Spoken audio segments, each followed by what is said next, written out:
it's kind of, this is amazing. I mean, I never really saw myself at University of Miami, and I have to admit that straight away, is that I went to Northwestern my freshman year and really endured a lot there. I had a back injury, and I was a little bit homesick. I didn't think that I could be a pro, and that was my goal, to be a pro.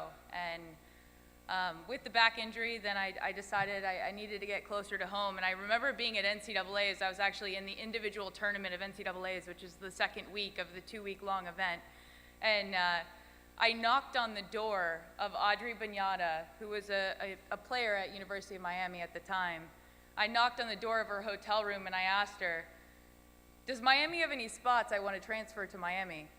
And I was currently #1 in the country, and I was playing for Northwestern, and I just, you know, it was like one of those moments where I didn't really even know Paige very well. I just decided, like, I want to go home. I knew Paige was the coach that's going to push me and really help me to get to the tour and to have that career.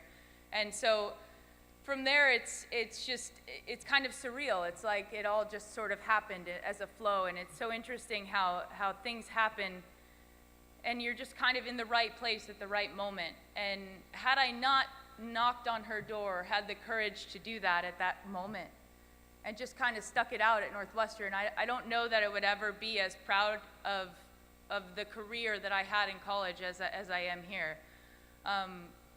One thing that Paige just said to me just now as I was sitting here signing things and feeling very famous for a moment, she said, "I can't believe you were 74-4. And I was like, well, you know, I didn't know I was 74-4. I just remembered the 4. I just remembered the 4 that I lost, and I could tell you exactly who I played, what court I played on. I can tell you every detail of it, and she could probably tell you how many curse words I said the whole time."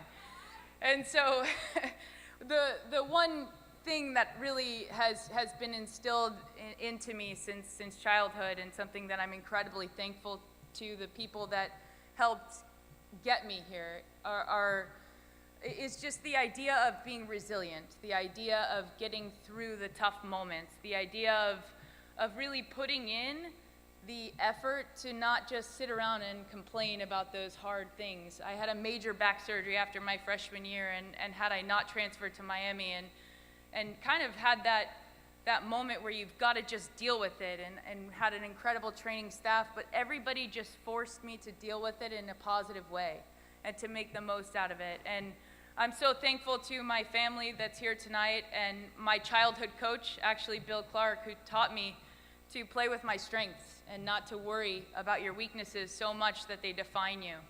And that's something that it takes a lot of resilience, I think, especially as a women's coach now at the University of Oklahoma.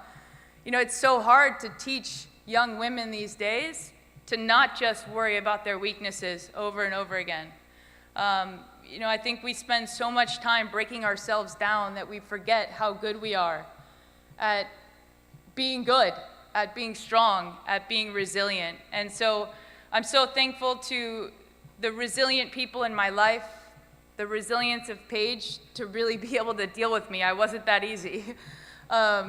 And she could tell stories about that all day, I'm very sure. And thank you, and I'm sorry, because I really wish, looking back, that I wasn't as much of a pain as I was. But the resilience of my family, of my mom, has just been the rock that we all kind of rely on, and that we, in many ways, abuse with our problems. And she always seems to just be the brick wall. It's just, you can't knock her down even if you tried really, really hard. And just the amount that she's taught me about being resilient, and the grateful heart that I have to my family and to the people that are here. My cousin is getting her PhD at Miami, actually, now. So, you know, I stand here, and I never thought in a million years, as a St. Thomas Aquinas graduate, I didn't look at Miami when I was being recruited. I had no idea I would end up at University of Miami, and I can't be more proud to be a Hurricane. Thank you guys so much.